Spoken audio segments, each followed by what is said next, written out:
Now, I got thinking about what would happen if I sowed a multi-species cover crop into a multi-species perennial grassland. This gets a bit complicated. And interestingly, good friends of Gabe Brown, many of you, probably all of you know Gabe, and we're sharing ideas with Gabe and David Brandt and a lot of those guys around this time. And Gabe had also been to Australia, and I took Gabe around Australia doing talks. So anyway, I emailed Gabe when I said when I'd already done this, you know, and sowed a multi-species mix into a multi-species grassland. And Gabe knew about the drinking story, and Gabe and I have had a few beers ourselves. So and Gabe came back and said, "Oh wow, that's a great idea." He said, "Us Americans could never get drunk enough to think of something like that." So that was Gabe's opinion of this. Anyway, so I started more and more thinking about this. The reason I first started, or how I first started, I just had sowed oats and a field pea. I think you'd probably call that a winter pea, I'm not sure, but a pea. Together, thinking the pea would climb up the oats, and I would start to just get a bit more diversity in the crops. But then I thought, and I was looking at see if I could just move this to another level again, especially in soils. So then I started adding species to that mix. So I started sowing multi-species crops into grassland about 2010, somewhere around there. Now I just call that multi-species pasture cropping. But and the species are very similar to what you use here, and I use them for similar reasons. Use mixes. So now that's a crop: oats, vetch, radish, pea, turnip. You can read all that. Clover, forage, brassica. That one's sown into a grassland. So it became interesting. I haven't got that slide here. I don't know what I've got half the time ahead of me. But what was interesting with this, I wondered if I could harvest that as a mix, like just a whole lot at one mix. Now I don't own a combine. I get a neighbour to come and harvest crops for me, and he thinks I'm a total lunatic because when I got him to harvest this, when it was ripe, of course, and I did find out you can actually harvest mixes. What you do with the seed after, I'm not sure, but I put it through a seed cleaner and tried to work out what was in there, and obviously make very good pig feed. But I just use it again as a mix. So, but it is possible to harvest a mix. He harvested with a case rotary combine, but it went okay. So surprised me. So, and this is stuff you already know about your covers. So a mix of 4 to 10 or even 20 species. I'm putting into a grassland, but we know we can get really fast improvements in soil health, soil structure, carbon, nutrient cycling, all of that stuff, and speeded up the process for me, made that side of it better. We can add nitrogen with legumes and also scavenge other nutrients as well, weed control and insect control with flowering plants. We know we can do that with covers as well. Now, this is something that was partly unexpected.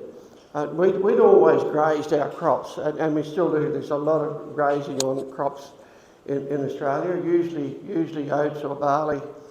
But what I found certainly improved grazing and a far better diet on the mixes. healthy animals, faster fattening, faster growth rates, and more feed. Now, I was seeing really good animal performance on the mixes. Now, okay, these were pasture crop, but I don't think it doesn't matter. Your covers, you still get the same type of animal performance off them.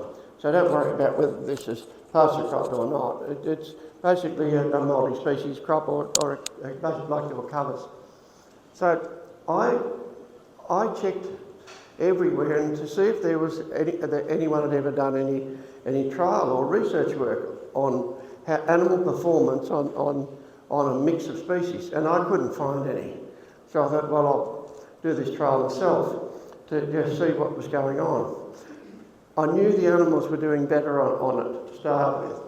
So I set up this trial, and it was really well documented and independently measured. So, but I compared barley and multi-species, and this was done in 2020. Merino lambs on the crop. Now, I won't go into too much detail here, other than it was the same on both paddocks. I used some fertiliser on it, and there was 60 pound acre of barley, and all those down there: barley, field pea, faba bean, forage basket, tillage radish, and turnip on the other side. Fairly common sort of a mix. The crops, the cost per acre of the multi-species was $76 an acre and $58 an acre in the two. I didn't count the cost of actually sowing. That was just for the seed and fertiliser. But both were the same. Grazing results. Now, I'm not going to, this gets a bit complicated when things, there was 228 merino lambs on each area for 57 days, 2 months. We won't worry about that. Now, the weight gain on the barley was 18 pound over 57 days, and on the multi-species was 37.6. So it was basically double weight on the multi-species compared to the single species crop. And it adds up if we go down the bottom here. If we look at profit per acre minus the costs, this is with those lambs, $468 with the barley and $865 with the multi-species. So just a simple grazing point of view, it is very profitable to graze covers. The animal performance on them is quite amazing. You have double weight gains, and I've got some information on cattle on them as well here in a minute. What was really interesting, which we weren't expecting because it was only a short time that these covers were in, the multi-species were in, and we look at here, this is just 6 months later in these two paddocks. The carbon increased in the multi-species by 21%, decreased in the single species by 15%. The total nitrogen plus 16%, they're minus 21% in the single species. Phosphorus, 125% compared to 62. It increased in both, but not as much. Calcium plus 13 compared to minus 3. Anyway, big increase. And I know that I've seen some information, like some of David Brandt's data as well. So we know that this can happen in covers, and it certainly happened in this case as well. Not all of them increased, some stayed the same, but everything was better under the multi-species. Now, that's interesting just in itself, and I wasn't expecting that in that short time. This is a little trial done in Southern Australia. with cattle, far more species in this mix, but it wasn't as detailed, and weight gains were only sort of a part of what they were trying to find out with this one. So, on 17 acres, 83 steers for 32 days. Average weight gain per day was 3.54 pounds per day with those cattle. So it makes you wonder, if we can get performance like that on these multi-species crops, why are we putting cattle and animals in feedlots when we can get similar types of gains on these covers? And far more profit with that. These covers don't cost that much to grow. And you could design the covers if this is what you want to do for animal performance at the time. If this is what you want to do, you'd select the covers for a specific purpose, which we sort of do now anyway for different things. Okay. So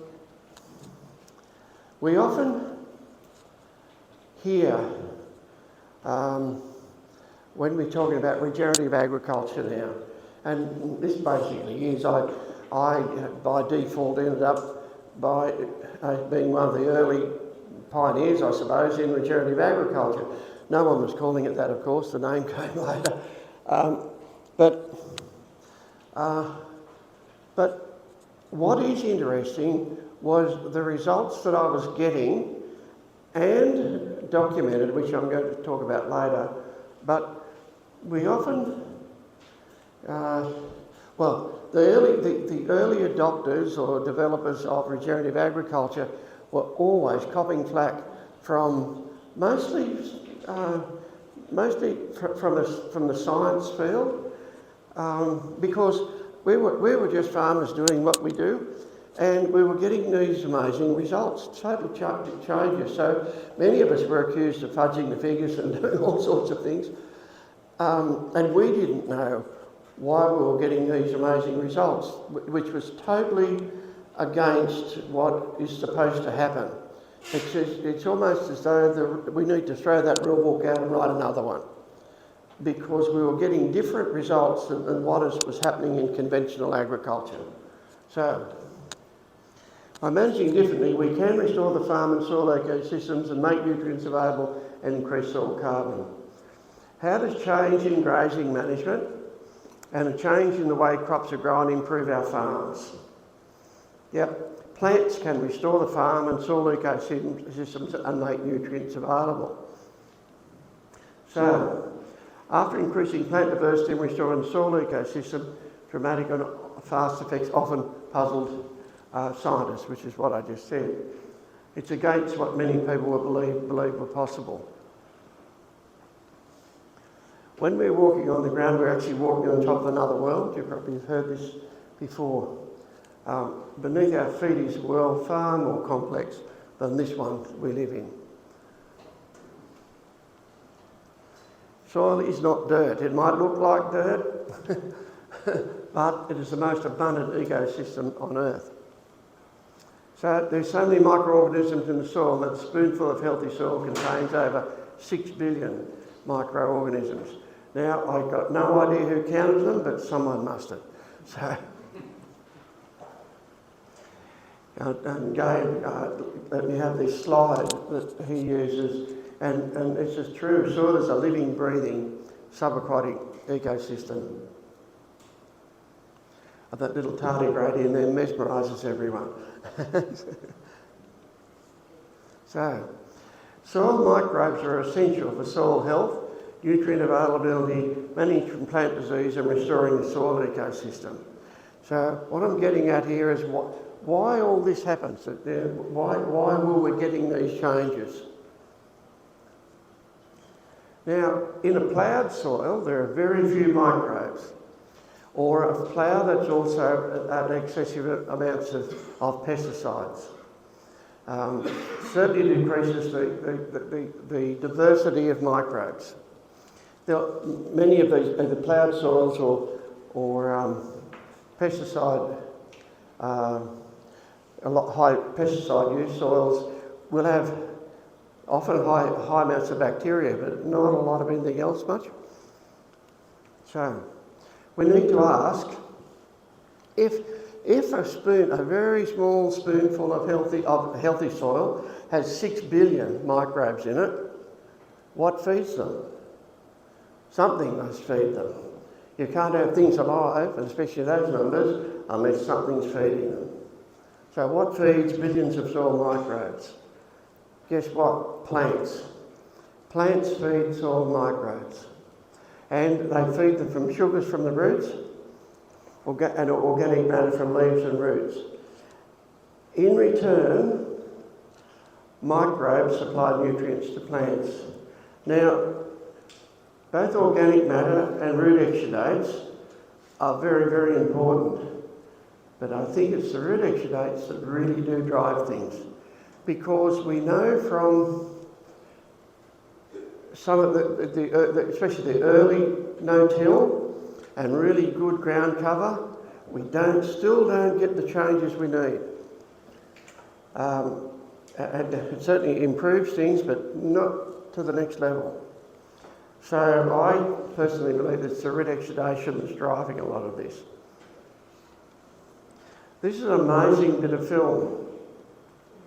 And what it is a root hair pumping root exudates or sugars out into the soil. And so we're looking at here at what builds microbial diversity in soil. As we get more and more and more diversity, things just get better and better and better. So how do we improve, how do we increase diversity?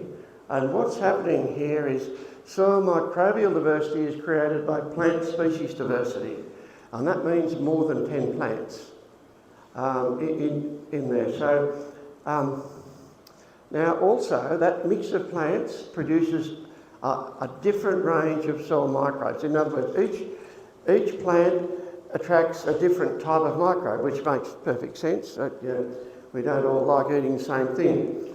So as we get more and more diversity in our soils, and remember our grasslands here had maybe 400 species in them, so that's a huge amount of diversity.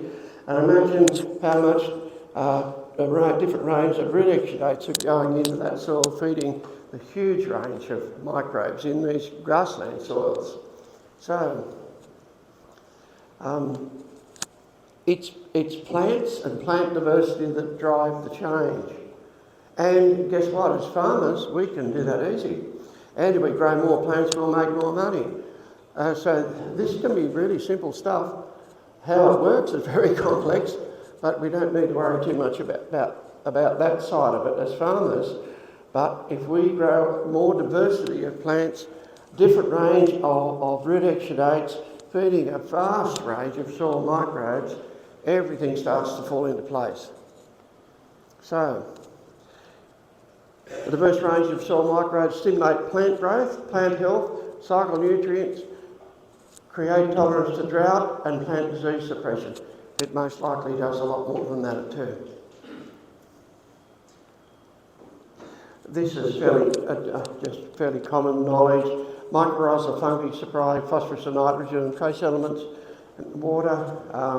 Protozoa nematodes eat bacteria and fungi which supply nitrogen and other nutrients.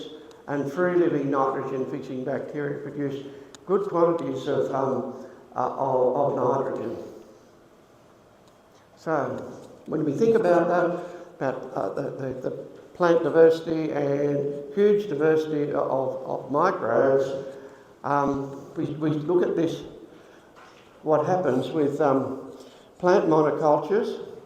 This is why plant monocultures don't work, because there's not a great enough diversity of root exudates and not enough diversity of microbes.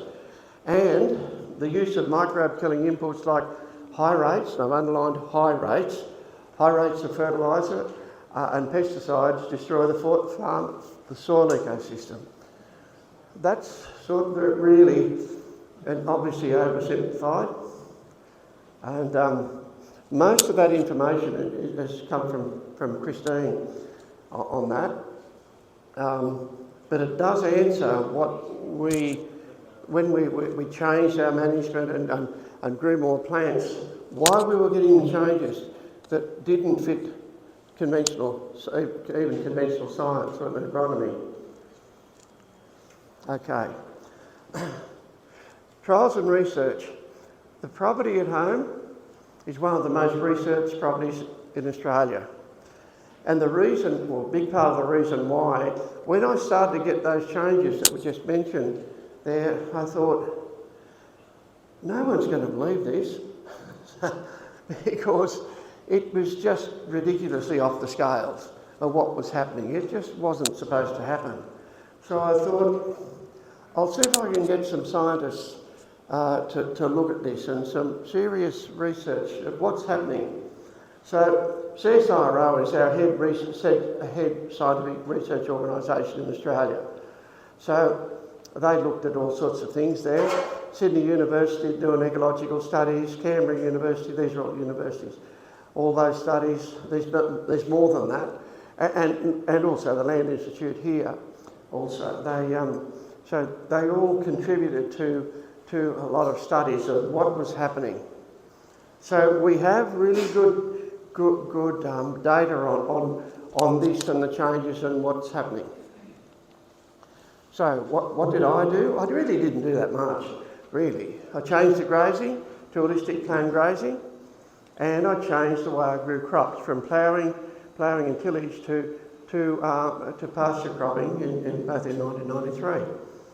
In other words, I looked after the plants were there from the grazing and stimulated more plants and fed the soil, or the soil microbes. That's all I really did. Then added on the multi-species as well. What the results we got was a restored perennial grassland. Now, we didn't start with a grassland. We started at 10% in 99, wasn't that long ago? 99 to over 80% native grassland species now, which adds up to, we started with 9 actual species and now we're about 60 measured species. Weeds, when we first started this, the farm went, and also when we started measuring the transects, found that the farm was just full of weeds. I mean, there was hardly anything there, only weeds. So we didn't start at a good point. So we had 60% weeds when we first started, now there's less than 5%. When I say weeds, just the normal annual weeds that we complain about. So we haven't used insecticide for well over 25 years. We have no insect attack in crops and pastures. I'll answer any questions if you'd like. I wonder whether I had the information there. Basically, what's happened at home is the spiders and predatory wasps that have increased enormously. So the only way to get rid of insect attack in crops is to have more insects or more birds, but things that eat and again, restore that. This part of it is about restoring the whole farm ecosystem, and that's why it works. So, no fungicide. We haven't used fungicide even as a seed dressing for over 25 years, and we don't get crop disease or pasture disease. And that's related to our soil functioning as an ecosystem, heaps of microbes balancing things. No fertiliser on pastures for 45 years. And the pasture just gets better and better, it does not get worse. Soil tests, I think I've got a slide on this, have actually increased, not decreased. So crop fertiliser, we're still fertilising the crops, but I've reduced fertiliser by 70%. Yeah, this is adjoining paddock. It's actually my brother's, this one here. And there, he's managing this just with conventional grazing and cropping, where I changed. He's managing that like it's very similar way to that my father managed, and I changed. So the measurements are the change of the measurements are a change of management. Now these two lots of soil, 2 feet down, both these, hang on, just go back. One sample was taken about here and the other one about here. So similar distance off the fence.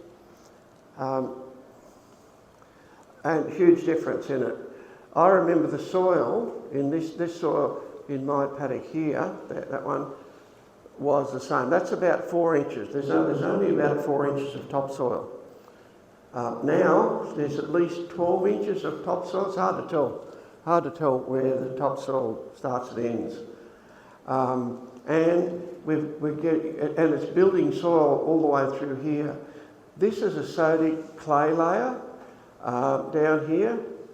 Somehow it's even starting to, well, we've got structure in that now compared to that sodic clay.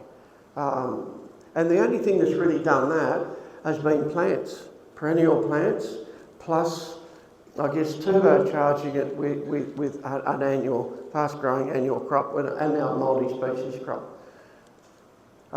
If we look at this here, the water holding capacity, the carbon levels have increased by over 200%. We tend to measure things in carbon, not organic matter, although it's the same type of thing. It has sequestered 13.4 tonne of carbon, which is, if you think about carbon trading, that's getting close to 50 tonne, 48 tonne per acre of carbon dioxide. In other words, it's removed 48 tonne of carbon dioxide from out of the atmosphere and put it in the soil. The plants have, and put it in the soil. Holds more water. All the soil nutrients, including trace elements, have increased by an average of 162%. Now, so we often get told, or used to get told, if we stop fertilising, the wheels are going to fall off and the place will, you'll start to drain nutrients out of the soil. No, the reverse actually happened. The nutrients are actually increasing. pH has changed. Now this is a granite soil, so not highly fertile. It changed from 5.2 to 6.01. No lime being put on at all on either of those paddocks. I didn't know that I had this slide up. This is actually a bit more detail of what's going on here. The availables have increased, now, except for iron, sodium and aluminium. They've decreased in available. Now, that's interesting in itself. So the stuff we don't want has decreased. What we do need has increased. And that is quite amazing. The similar results to that have happened also with good grazing systems as well. So we know we can do that. Now this column here, on the other hand, has puzzled scientists all over the world because we're not supposed to be able to change the totals. But they have. And all of them have increased. Or almost all of them, except for sodium. Now, that one's still unanswered, except it is possible. Now, if we think about where our nutrients come from originally, this planet of ours was just one big ball of rock 4.5 billion years ago. All the nutrients that we have in our soil, or on this planet at least, are still here. They haven't gone anywhere. And in my case, it's granite soil, and there's lots of little soil particles, like stone particles, all through that. So those totals could actually still be coming from the parent material. Now, we don't know that for sure. We need a bit more science on this to see what's going on here. Is it profitable? Yep. That $100,000 we used to spend, don't spend it anymore. So I save $100,000 every year. Now, a problem that I have with that, since I changed I shouldn't have done this. I calculated how much money I'd save. And it's about $3 million. I've got no idea where the $3 million went. It's been suggested that I drank it. It could be right.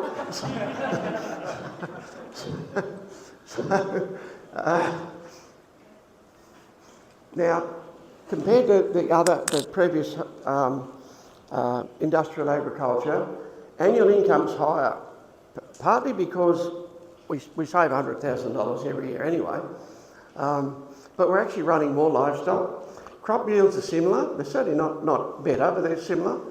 Wool quality, because we're wool producers, is better. And that's related to better health with the animals. We harvest and sell over 2 tonne of native grass seed now every year. And all of those soil nutrients are like phosphorus, calcium, all of those are increasing. Soil carbon levels are increasing. And as it says, with $100,000, less money and less labour. We don't employ much labour at all anymore.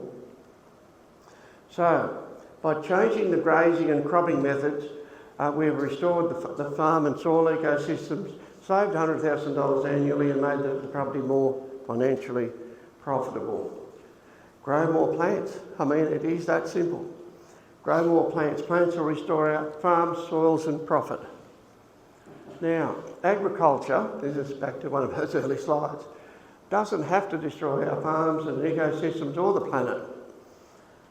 Good agricultural practices can produce vast amounts of high quality food. Now, we often get told we've got to feed our growing population. With this type of agriculture, I think we can actually grow more food. It's certainly not going to be any less. And it'll be a lot better quality food as well. So we can regenerate grasslands, we can restore the farm and soil ecosystems and help restore our ailing planet. Thank you.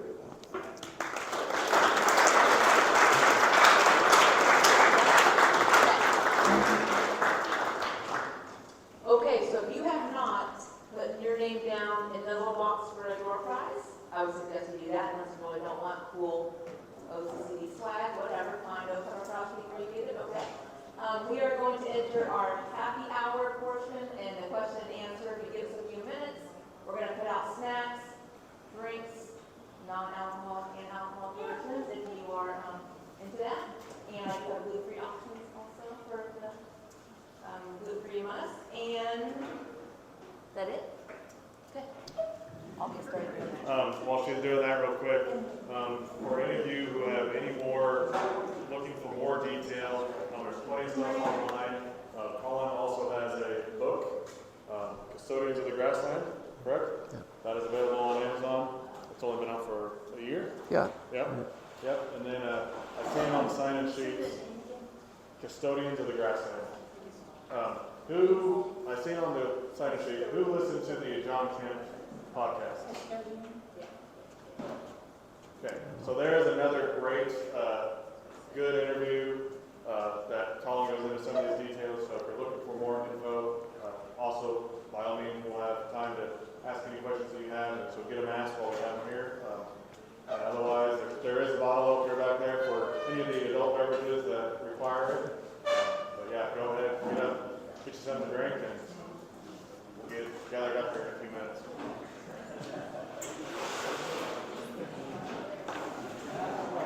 Let me forget, I've got one of those books to give you here in a minute, or whenever. Say one of my again? books? Yeah. One of my, I'll give you one of those. Oh, okay. I didn't bring many over. I couldn't fit any more in my bag, but I brought some. Gotcha. Yeah, but You didn't feel like carrying. it was heavy enough as it was. I had about 15, and I'll try to. I've got about 3 here in my bag now, but I certainly want to give you one. Gotcha. You want a beer? Oh, you talked me into it. Okay.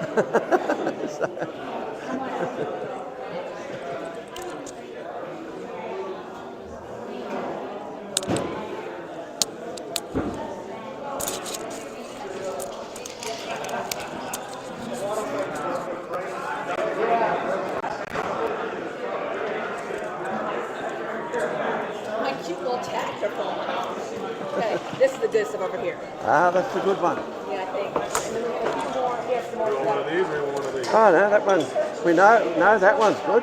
Okay. I know, I almost told Tyrell to ask you what you like. I researched your beer while you were Yeah. a refreshing lager. Yeah. Yep. So do sales go up in areas when you of that beer in Australia when you give a talk? Because they should. I've been told I should charge the company a commission on you should. promoting. They at least thought I could do a commercial.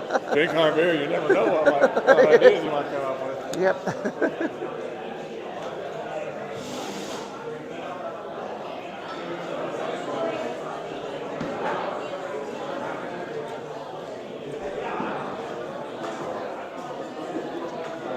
It's actually a good way to stimulate questions, give Yes. everyone a beer.